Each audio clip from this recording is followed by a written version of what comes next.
మహారాష్ట్రలోని పూణేలో తీవ్ర ఉద్రిక్తత చోటు చేసుకుంది. దానికి సంబంధించిన ఒక బ్రేకింగ్ మనకు అందుతోంది. దౌండ్ ప్రాంతంలో రెండు వర్గాల మధ్య ఘర్షణ చెలరేగింది. సోషల్ మీడియాలో ఒక పోస్టుపై ఈ వివాదం చెలరేగింది. శివాజీ విగ్రహాన్ని ధ్వంసం చేయడంపై నిరసనలు మిన్నంటాయి. ఇరు వర్గాల మధ్య రాళ్ల దాడులు చోటు చేసుకున్నాయి. వాహనాలకు నిప్పు పెట్టారు అల్లరి మోకలు. ప్రార్థనా మందిరాలపై కూడా దాడి చేశారు.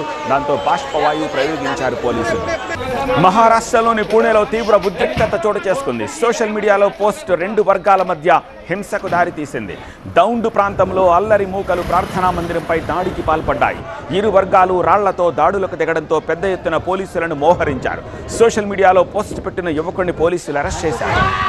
యవత్ గ్రామంలో భారీ హింస చెలరేగింది. జూలై 26న శివాజీ విగ్రహాన్ని ధ్వంసం చేశారని, శివాజీని అవమానిస్తూ పోస్ట్ పెట్టారని బీజేపీ కార్యకర్తలు నిన్న భారీ ర్యాలీ తీశారు.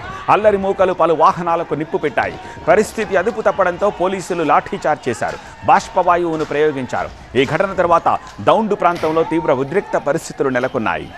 యావత్ గ్రామంలో ప్రస్తుతం పరిస్థితి అదుపులోనే ఉందని పోలీసులు వెల్లడించారు. సంఘటనా స్థలాన్ని సందీప్ సింగ్ పరిశీలించారు. ఈ ఘటన తర్వాత దౌండ్లో దుకాణాలను మూసేశారు. ఇంటర్నెట్పై నిషేధాన్ని విధించారు.